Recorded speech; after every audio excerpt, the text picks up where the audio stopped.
there's a lot of talk which is going on with regard to the autonomous mobility. Just to make it a little bit simpler, I think autonomous mobility we need to understand in terms of assisted, automated, and autonomous. When it comes to India, I think what we are seeing is just the assisted functions. When you talk about automated or autonomous, which is L2 plus, L3 and above, even some of the developed countries are still having challenges. Yeah. So as the urban mobility continued to grow rapidly, and not only in terms of the scale, but also in terms of the complexity, I would say, uh, I'm sure mobility is considered to be the sort of a backbone of modern city planning. Yeah. I think today, as we speak, over 1.2 billion people spend more than almost an hour, I would say, a minute, hour, 60 minutes in the vehicles, most of the uh, most of the time in traffic jams. I think I still remember there was a survey a couple of years back which was conducted in US, and most of the people said if their travel time to office and back is reduced by 50%, they were ready to take a hit in the salary by about 10%. So there's a lot of time which we are wasting. And as the volume of traffic leads to sort of an increased emissions and also air pollution, which also unfortunately has a negative influence on the life expectancy, right? At the same time, I think our cities are continuously going, which unfortunately results in this rise in traffic. Uh, At present, out of 7.5 billion population, nearly 55% of the population are residing in cities. And the projection is by 2050, we would be about 9.7 billion population, if I'm not wrong, of which 70% will be residing in cities.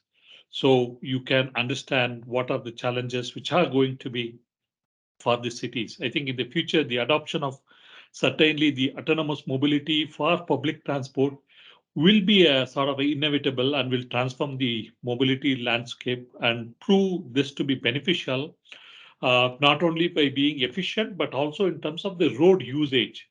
If every vehicle is synchronized, the density of vehicle on the road also can be much more optimized. Today, because of different driving patterns, different speed, we are really not utilizing the efficient area of the road also. So I think autonomous mobility will certainly help that as well. I think the automotive industry has been pushing boundaries in developing this sophisticated technologies that makes driving much more comfortable, convenient, safe. And today you see cars are evolving as a more living spaces. When I say this, a few years back, we saw that comfort at our home. Slowly, we started seeing that comfort at our office. Now we would expect the similar comfort in terms of getting connected to the outside world. We expect our cars also to be because we spend a lot of time in our cars. So even in the case of a public transport system, I think you can imagine uh, personal services is going to be rampant. Yeah. So so at the same time, this achieving this vision of so-called autonomous driving or autonomous mobility for public transport is not far-fetched, I would say, but we need to take a sort of a calculated step. I think one, to begin with, we should first start with, as I said, driver-assisted technologies, which could certainly for countries like India, which could make it much more safer and bring down a lot of fatalities. Yeah. At the same time, an equally supportive infrastructure is also need to be there for us to migrate from assisted to automated. Yeah. The second one, connected infrastructure forms the basis of autonomous mobility also. I think the good part is India is also slowly migrating to 5G, which will be a crucial enabler technology for future of mobility as well. In terms of providing the significant network enhancements and also how the technology can benefit from that real-time um, high-speed networks.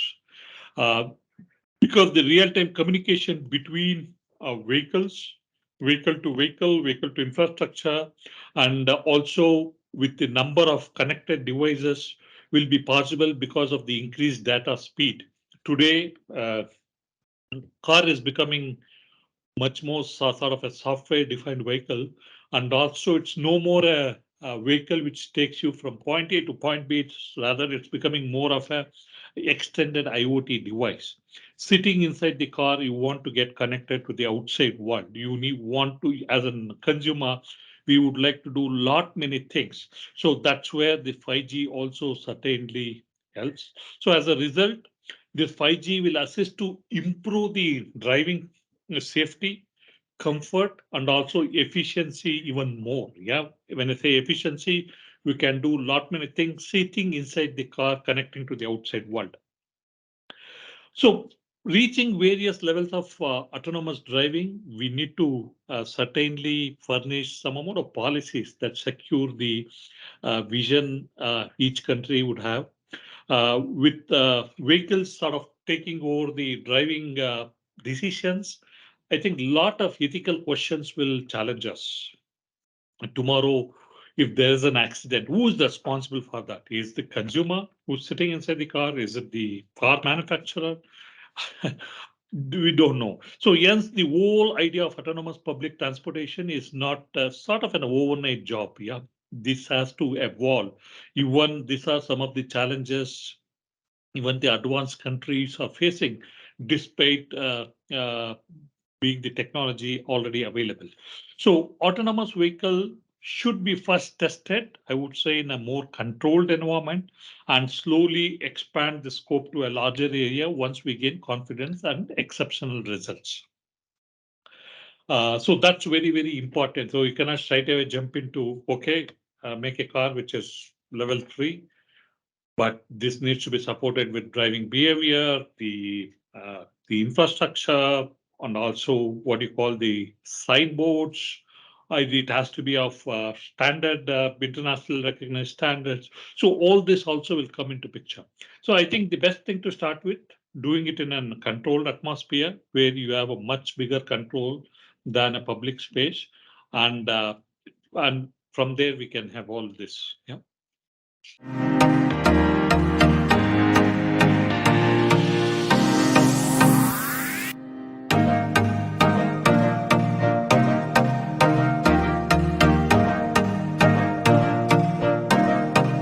I think 5G, as I said, will play a crucial role in autonomous vehicles to incorporate certain specific safety measure. It will also be able to provide the passengers, especially in a sort of a self-driving cars, which is autonomous cars, with high quality of infotainment services, which also could transform the overall driving experience, would say. As the industry is shifting towards electrification, our expectations by 2030, 30% of the vehicles sold globally going to be the sort of an electric vehicle. I think there will be an increase in software defined vehicles that will be connected to the internet. Yeah, the usage of 5G technology in electric vehicle would not only help in terms of monitoring the battery levels and charging status, but also will help in sort of locating the nearest charging stations and help with smart route planning as well. So this is just one example. As we speak, Continental 2 certainly is leveraging the existing system to develop technologies that will benefit from the arrival of this 5G.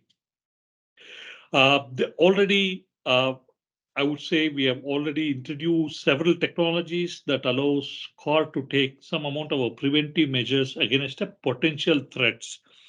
Uh, we have a product, something called E-Horizon. Yeah, E-Horizon acts as an anticipatory visual sensor, predicting the state of roadside and interacting with the control system.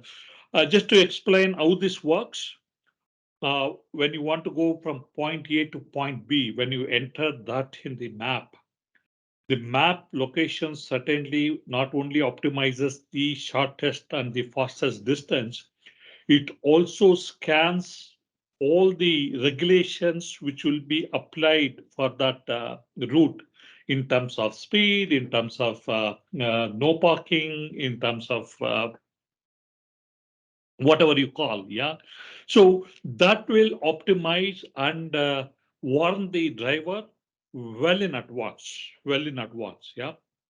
So it's something called a virtual sensor, gathering data from various sources, analyzing it, and intelligently relaying it to the other vehicles as well. Yeah, this is one product what I talked about. And also we continue to incorporate the artificial intelligence to develop technologies capable of detecting road objects and predicting potentially hazard situations. So that how do you predict this? So this will help the vehicles to respond to the sort of a changing conditions and adjust the functions based on input and output data. Yeah, with 5G in India, I think remarkable progress can be expected in the automotive industry in the country, with a lot of connected technologies and also to an extent, I would say, assisted technologies.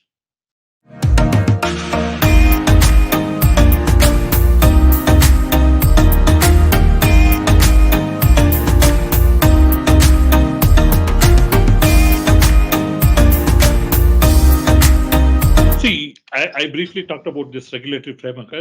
This should address several critical aspects, such as certainly the vehicle safety, the passenger safety, data privacy, because a lot of data is exchanged, and also against cyber threats, cyber security, and in the event of any accident, the liability issues. Who will have this liability?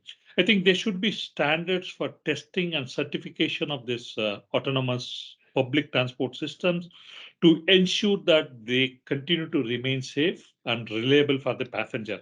I think the regulatory framework should also address the data privacy concern, which all of us have today, to protect consumers' personal information collected through various sources and systems. And also, there should be additionally a sort of a guidelines for cyber security to prevent any cyber attacks, yeah, cyber threat. And we should ensure that there is enough safety for the vehicle, for the systems which are used in the vehicle. Third one is there should be clarity on issue of liability in the event of an autonomous vehicle meeting with an accident. Yeah, so who is liable? With the introduction of autonomous public transport, I think liability could be a really complex issue, and there must be a clear guidelines on who is responsible in case of accidents or others involving accidents involving these vehicles. Yeah. So in conclusion, I think a stable regulatory framework is certainly necessary to ensure that the safe and successful deployment of this autonomous public transport systems remain safe. And also, for example, if I have to talk about the ethical issues, right? One could that's the biggest challenge when you talk about the ethical issues. One could see this, yeah. The inter I think it will be a challenge for all of us to think harder about a larger number of these ethical issues that go beyond the common, extremely narrow, and will need to be focused more on I would say, improbable dilemma-like scenarios. And so that's the biggest challenge I think industry or the regulators are facing today, because this impacts the complete value chain, and that's why we require some sort of an integrated policy. And of course, to come out with this integrated policy, we need to have this legislative discussions that are inclusive of all these OEMs who makes this autonomous vehicle, technology visionaries, lawmakers, regulators, distributors, also the infrastructure providers, and certainly government and public stakeholders at large. There are very complex ethical issues that need to be carefully thought through.